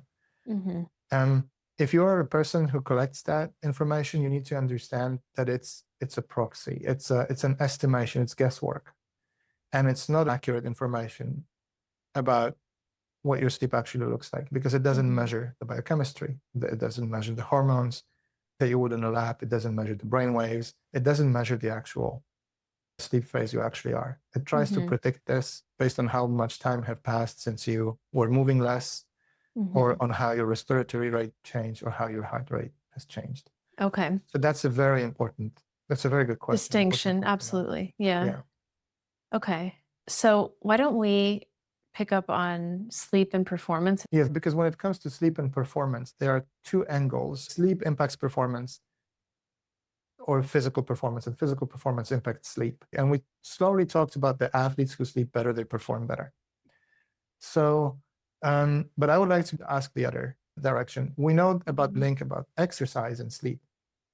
Yeah. Yep. So this is where I would like to start now. What is the relationship between exercising and sleep? Because we know that if we are optimizing for sleep and longevity, there are types of activities and movement that will support healthy sleep, and there are those that will make it worse, or at least maybe not make it worse, but not as beneficial as we would want it to be. Okay. So let's talk about this. We talked about how sleep impacts exercise performance. How does exercise impact sleep? Yeah. Okay. So like the biggest picture that we have data for now for centuries is regular exercise will improve your sleep. But there are many caveats to this. The type of exercise does matter. If you don't move at all and you don't incorporate any form of exercise, your sleep is probably impacted negatively. We do know that. Yeah. If you are a regular exerciser and you are doing very, very high resistance training, long resistance training, not just a couple of reps, or you're doing high intensity interval training, or you are doing competitive swimming or cycling or those kinds of things later in the day, closer to your bedtime, like within the last, I think, 2 or 3 hours before your intended bedtime, the exercise that you're doing, that higher intensity is putting a lot of physical stress on your body. It increases the production of cortisol. It leads to dehydration. If that's the kind of exercise that you're doing regularly, then it Mhm. probably has a net negative impact on your sleep.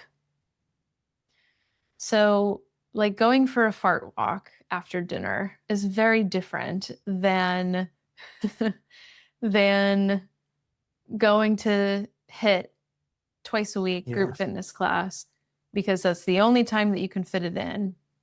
A lot of people, especially women, I've trained, say working out in a specific way keeps me awake. Of course it does, because it takes time for you to cool down. A traditional group fitness class that includes resistance training and some sort of cardiovascular intervals doesn't have to be hit. It could be any up and down, right? If it's within those 2 hours, it will keep you awake, and then could move your timing. It could impact your regularity. Quantity is impacted. So in general, that kind of more high intensity exercise training closer to bedtime is probably negatively impacting your sleep. Mhm. And the same is true for if you are part of the 5 o'clock club and I get to the gym Yeah. and I spend an Yeah, hour there. I would just caution to people that if you are watching the people who, get ready with me videos and they're showing you their time in the gym in the morning, and then they shower, and then they have coffee, and then they go to work, and then they do this. Okay. Well, then their priority and their primary role is to create content, not to focus on the workout. If you're doing cardiovascular training in the morning, but you've sacrificed that last bit of that which we last just talked cycle about. Yeah. to be able to go and do a workout that requires that sort of higher pressure stress on your body, Yeah. that negatively impacts your sleep. Yes, So and you cannot out-train, right? In the same way that you cannot outperform the No. benefits of loss or the benefits of sleep. If you cut sleep, Yes. there's no amount of exercise that will compensate for that. You can easily over-exercise, and that will also there's a Yes. lot of different things that can compound around this. So the alternative or the opposite statement is also true, that let's say moderate, a couple times a week, focused on resistance training or building muscle, Yeah. and regular and moderate cardiorespiratory training will improve your sleep. Yeah, we know that regular moderate exercise will definitely improve your total sleep time. Yeah. It will sleep latency as well, although latency, we talked about this, the amount it takes to fall asleep, because it makes you more tired, right? I think we know that the adenosine buildup in physical exercise, therefore tiredness is good. But then again, we've experienced this subjectively as good. But contrary to drugs, total sleep time goes up, sleep efficiency improves, and most importantly, remember the stage 3, the slow wave movement, where a lot of important things happen, the restoration happens, that is increased after exercise as well. So it's subjective, but also actual benefit to doing it. So if someone's listening and goes, well, I just don't have time because I have to wake up, I have to get kids ready, I have to do this, I have to get to work, and then I'm sitting all day at work. I will maybe go to the gym, or you might have a home gym, or you might, you have like a kitchen counter that works too, maybe. Or the floor. There's a floor. And your body weight. Yeah, then take the stairs, stuff like that. So yes, there are schedules that make it very easy to make those kinds of excuses. And the reason I'm calling this out is because when I was training as a fitness instructor, this is after being an athlete for most of my life, and then I found step, and everybody knows my love of step. I was trained to do step training, which is physically and mentally demanding. I would think one of the most difficult ones to do as an instructor. I was training with women who were school teachers, middle school and high school. At least they had kids. They had to be in the schools at 6:30 in the morning, 7 o'clock for start. One of them was a cheerleading coach. One of them coached swim. So there was a lot of very demanding schedules. They also taught regular classes. They had been managing this for themselves. They also knew the risks of overtraining as an instructor, which is a separate topic. But they also knew that they needed sleep. So they gave me 2 very specific pieces of advice. One was, do not compromise on the sleep try to maintain it every day. Being a school teacher actually does help with that because you have to be up, you have to be ready, and you have to prepare in a certain way. So one was don't compromise on the sleep because it will just not allow you to be able to show up the way that you need to. And the second was if you are teaching fitness, do not use the fitness class as your workout because it's not. It's not a substitution for your own fitness. And the reason That is they said this interesting. was, Yeah.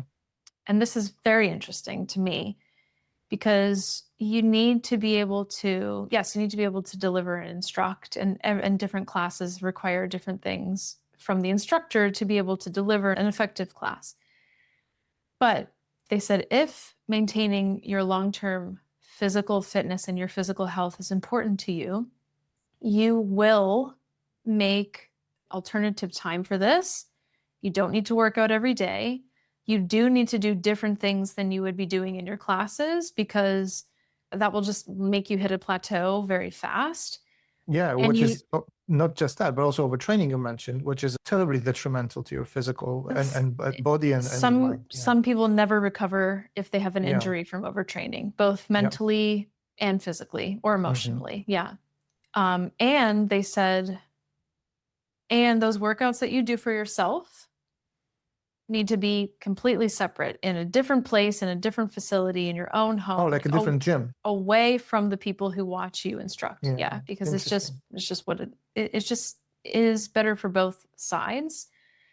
Now that's different than coming and warming up, right? Resistance training, muscle, whether it is like light resistance, like a bar style class, or heavier lifting, where you can only do 1 rep at your maximum, or 3, or no more than that. Will also, if you do it earlier in the day, even later at night, but not ideal, just because there's other nighttime. You want to allow your body to come down at night. You don't want before you cortisol sleep. before going to bed, right? You just Yes. don't. And even 1 rep at your maximum weight for that day will cause that to happen and keep it a little bit higher for longer. Even 10 minutes or 5 minutes of that will improve your sleep, period. There's tons of data on this now. So I think it always comes down to what is more important, or what is more important to your future self. And this whole conversation is on how something as simple but overlooked, taken for granted, manipulated as sleep has all these cycles. And if starting with sleep, or starting with exercise, or starting with removing substances is too overwhelming of a place to be able to try and fix it, right? Just do something a little bit different, knowing that these tiny little things will have an impact over time. And if you just keep these really tiny things consistent, it will matter, and it will allow you to maximize not just your long-term health, but your enjoyment as well. Okay. So we have a bilateral relationship. Sleep improves your exercise outcomes, and your exercise helps to improve your sleep, which sounds like there's absolutely no reason not to be practicing both. And because again, they both have massive advantages, right? The exercise done in the right way at the right time adds a lot of additional cognitive, cardiovascular, metabolic benefits on top of sleep anyway, right? It kind of amplifies and multiplies those effects. And then the sleep helps with that, with the physical performance as well. What about the things we eat? Because if we're discussing the topic of the body, you said, again, now anecdotally, that since improving sleep regularity, not only your appetite became more stable, not only your cravings have changed, not only you lost some weight, you said some of the let's say body was reshaped, right? The body composition has visibly changed just by improving that one thing. So we know that sleep will impact eating and eating habits. What about impact of food and the things we eat? We talked alcohol, but now we're talking about other things that we can put into our body on sleeping. Mm. Or eating habits, right? Not just what we eat, it's also when and how. Yeah. The broad recommendations here Yeah. that are backed are eating in general too close to bedtime will impact your sleep negatively, typically. So timing of your meals, and then of course composition of those meals. So I mean, it's not that there's necessarily a best time to eat, but I think anyone who's eaten full dinner too close to when they intend to go to sleep, it can be disturbing to your ability to fall and stay asleep. Yes. Let alone Okay. all the metabolic impacts that has on you as well. Well, partially probably because there's an ongoing food processing that needs to happen in your gut. Yeah. So there's an ongoing effort that probably prevents restfulness. But you've mentioned, that's interesting, you've mentioned the meal composition, right? I assume there's a difference, for example, when you eat, let's say, fat or protein. Sure. Yeah. Yeah. Because I'm making maybe a wrong assumption that we're talking about a balanced diet with fiber, protein, carbohydrate, fat that's sort of already aligned to your BMR and you're in that maintenance mode. That general composition of getting fiber, eating enough protein, all the macronutrients based on your activity level and your goal and your dietary availability or restrictions and preferences without it being altered in too much in one direction is already in place, because that is going to assist with just how your body functions, including sleep. Fast carbs or high sugar processed foods, of course. If you have too high fat and too high sugar, that's probably impacting the hormonal regulation that you need to be able to sleep optimally. Alcohol is common. So alcohol is not a food, but yeah. Yeah. I'm trying to think now that you've mentioned composition. We know that tryptophan, right, found in animal protein. Oh, yeah. Okay. That's an amino acid that has some benefits to maintaining sleeping habits. So maybe that's, so I would assume that protein intake, there might be, maybe that's not too bad of an idea. Carbohydrates, I think it's a little bit more tricky because we talked in the context of exercise that you don't want to have high cortisol before going to bed. Now, you know that if you overeat on sugar, so you sugar load yourself, that will send your glucose levels up and insulin response. That will definitely trigger your cortisol release. And you don't want that at night. So we know that this is how that can impact. Tryptophan is, I mean, you can get that, you can have the benefit from tryptophan without having to eat meat. And tryptophan is more enriched in certain sources of protein than others too, right? That is true. I think what I'm trying to say is that there are certain nutrients, there are certain things that you need to have in your diet in order to be able to produce the chemicals that are involved in the biochemistry of sleep. And if you're deficient in those, there's probably, so you've mentioned the importance of having a balanced diet. But luckily, once you regulate your sleep first, then it kind of becomes easy or easier. Yeah, right. It is. And those are actually well understood. We know the leptin ghrelin hormones, which is responsible for hunger, they are significantly impacted by sleep. I think you can increase the feeling of hunger during the day by 30 to 50% just by cutting 2 hours of your sleep. Like that's a lot. So if that translates, let's say, to a 30% more energy eaten, you're guaranteed to get fatter if you don't sleep. Yeah, exactly. And you cannot control this. Yeah. It's because it's hormonally driven. Like people think that they can outthink their biology. It's actually the other way around. You will find a reason why you deserve a donut and a beer after you come back from work, on top of after you had a dinner, which you're also going to overeat on. Yeah. Yes, it's just the way it works. And we talked about all the other mechanisms and metabolic impact and insulin sensitivity and so on and so on. I think the important point here too is that like any lifestyle intervention or approach, it really is this personalized thing, right? It's not that, oh, I need, but it's also easy. I could see how it's easy to be very daunting, right? I need to watch what I eat. I need to sleep this way. I need to do this and this. And I think what we're saying is sleep happens to be this interesting biological process where a lot of things filter into it, and then it also filters out in ways that we probably still don't fully understand.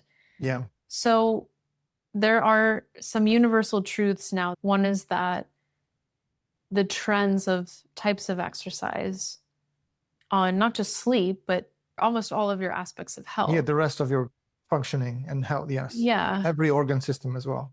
Yeah, right. We know what a diet that's high in fat and high in sugar, but deficient in protein and carbohydrates and fiber has, and it also makes sense that it would also factor in negatively to the sleep, let's say the sleep funnel. Which is does, because that's where relatively well established. Yeah.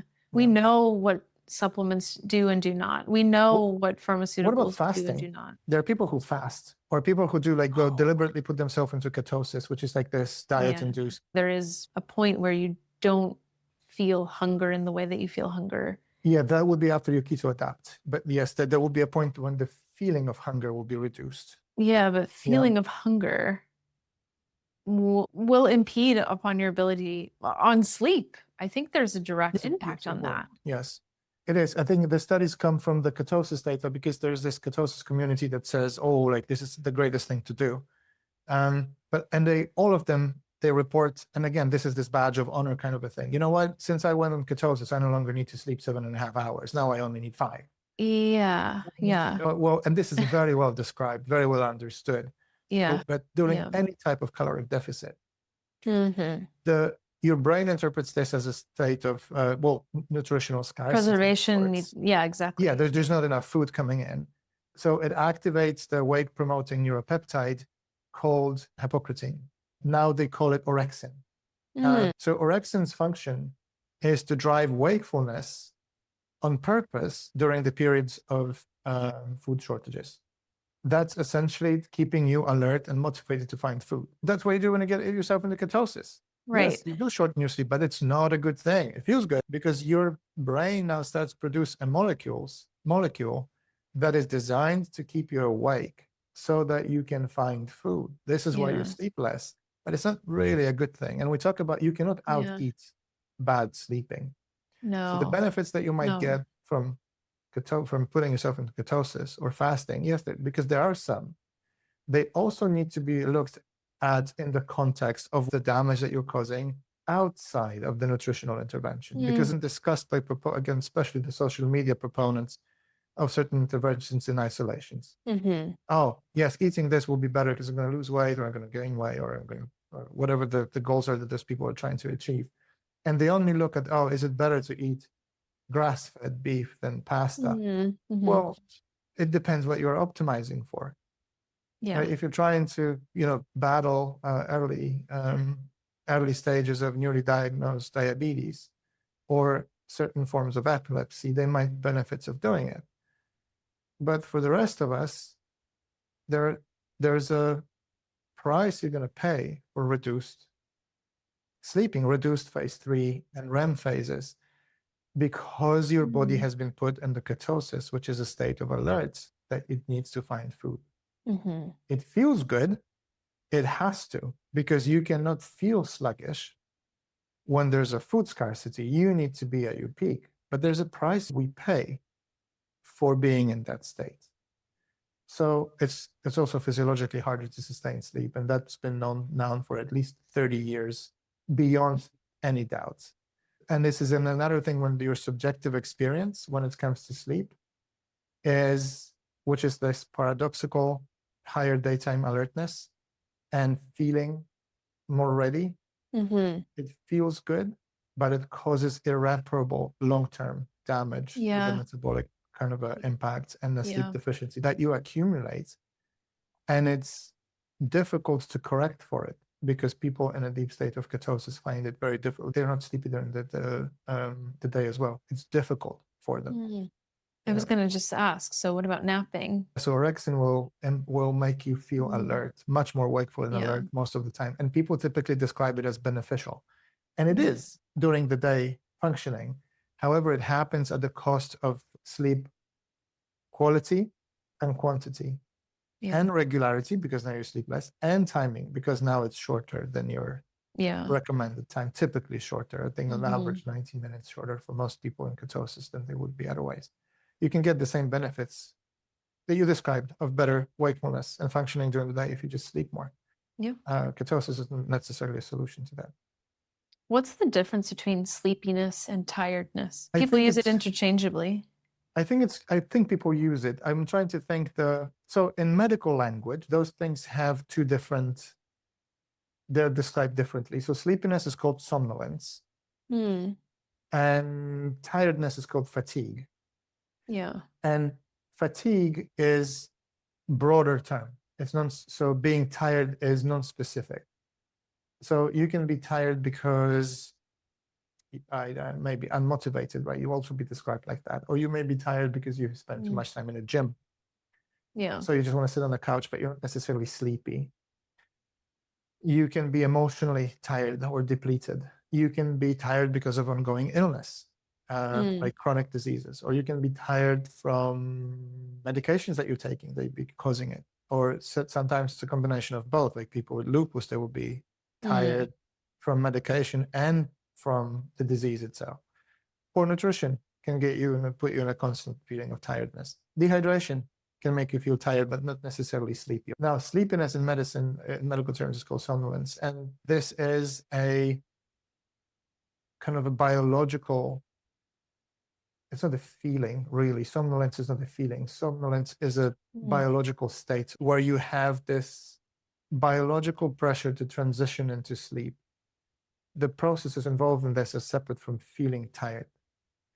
So and they're called by the letters. There's a circadian signal, which is called process C. And the other one is called process S. It's the adenosine related mechanism. So that's the one that caffeine impacts. And the adenosine in general is a product of mental effort. So or accelerated by physical exercise. We touched about why those things make you feel tired or allow you to fall asleep faster. So adenosine buildup is the process, the S, and the circadian rhythm is this one created by the biological clock that we have. And those two things, they have different biochemistry running behind them.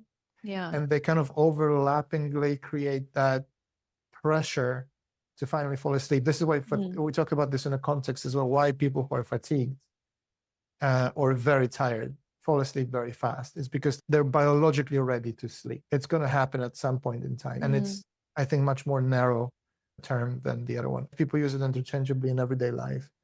I think from a clinical point of view, they matter because the intervention would be different depending on what people report feeling. Then we have sleep disturbances as well. You can constantly feel sleepy. You can never feel sleepy. You can suddenly be falling asleep, as it is in case of narcolepsy. That's very difficult to resist. So when we talk about specific medical conditions related to sleep or sleep disorders, they would have a distinction. What's your best last tip for sleep? Okay, so how about this? If you are at this stage and you still haven't fallen asleep, then we give you, I think that it would be fair for us to give few things that you could do that are kind of at the biggest return on your investment of sorts. The three things that will make the biggest positive impact are free and cheap and implement. And everyone can do this straight away. Right away. Yep. Would be one, the regularity. Yeah, agreed. Go to bed at least 7.5 hours from the time you're supposed to be waking up. Know your chronotype. Go to bed early and always at the same time if you can. Yeah, that would agreed. be my absolutely number one thing. It costs you nothing to do. It's easy to implement. You just set an alarm an hour before. at bedtime and start winding down. Which brings me to the second, I think, most important thing. If you can, start winding down, avoid anything that is stimulating for your brain closer to the bedtime. Yeah. So reading emails an hour or two before bedtime is very stupid. Social media is very stupid. It's because those things were designed to hijack your alertness. Mm-hmm. You really, really, really don't want to be doing any of these things. It's very different if you would listen to a podcast, maybe, or if you are, listening to a book, maybe even if you're watching a film because those things are, they still have there's still price you're going to pay, but it's a little bit less problematic because it takes your brain away, like you're being given content that is not overly stimulating and doesn't, you don't get lost in anxiety and rumination and so on and so on. But ideally, you want to cut it out too. Yeah. Quiet.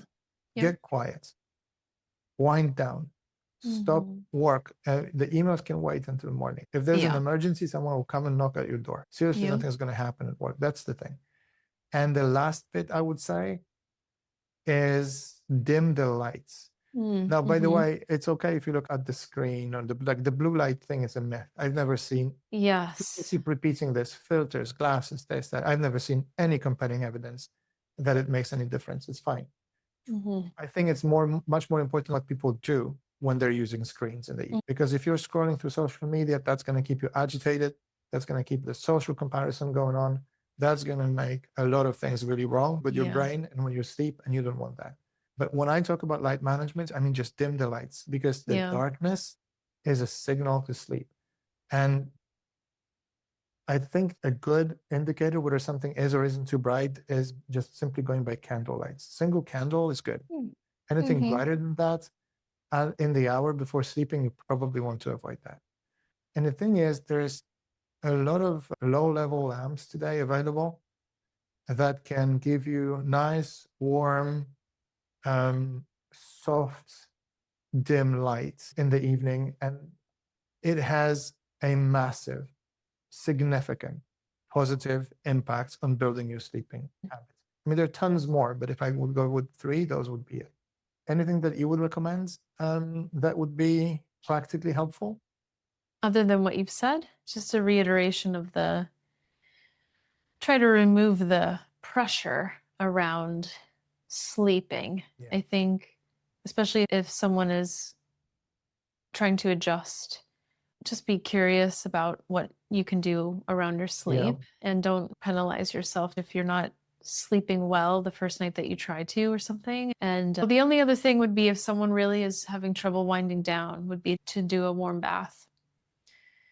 That's a great idea. So that would be something if you were really, really struggling with, I mean, that's a nice thing to do anyway, but giving yourself, it's part of the approach to sleep. Kind of take the pressure off, have a nice warm bath, get into bed. If you can't fall asleep within those 30 minutes, just get out of bed and just approach it in a different way. But allow yourself to protect that time and enjoy the time that you have with yourself, even if it's just in sleep. Supplements? No. I mean, I agree. I think if you need supplements, you started self-medicating, you probably have something else that you would benefit from a professional advice rather than trying to fix it yourself. Most of them won't work. I mean, there's some that if used correctly will have benefits, especially if you're deficient, but that's not the universal recommendation for everyone. I think supplements, as we've talked about, is a starting point and can be a helpful tool if it's the right supplement that has been vetted by an expert, that has data around it, and that then you can use to taper and build and replace those with something else, with a natural lifestyle You're probably habit. deficient. Right. So there's something that requires correction. I mean, maybe you won't increase your spinach intake by 500% enough to be able to not have to take magnesium later or something like this. But I don't think that there's you're you're not really taking supplements to sleep. That's why it's called supplement, right? You get a little bit from hopefully your diet, you supplement to the rest. It has impacts on your physiology. The Yeah. older we get, the more adjustments might need to be made. That's just part Yes. of how it works. Yes, exactly. That's But I would important. never say ever as a starting point, oh, you're not sleeping well, take this. Even if there are some, because there are some supplements with potential benefits, especially in deficiencies. We know that. And, but it's very difficult to give generic recommendations. Like even Yeah, magnesium that really you depends on mentioned, the to have, person, right? yes, Yeah. But 5 I or think, 6 different salts, and most of them are not even absorbable from the gut in the first place. So like nothing Yeah. gets to the brain anyway. Like you really need to know what you're doing in order for it to benefit. Otherwise, just losing money away and getting more frustrated. And these are not replacements, and you can never out supplement bad habits. Benefits that they provide is the last 5%. Yeah. And again, we're talking here about people who are otherwise healthy. They do not have Yeah. a severe genetic or diagnosable condition Yeah. or influence of other medicines that they need to Right. take. But for the vast majority of us, it's the last bit, not the replacement Yeah. for sleep. Yeah. Yeah. Cool. Okay, good. I still think that if somebody is still listening to this podcast right now, they should probably visit the nearest sleep clinic. They should just pick up the phone and call us. Yeah, or that. Yeah. Cool. Don't let the bed bugs bite.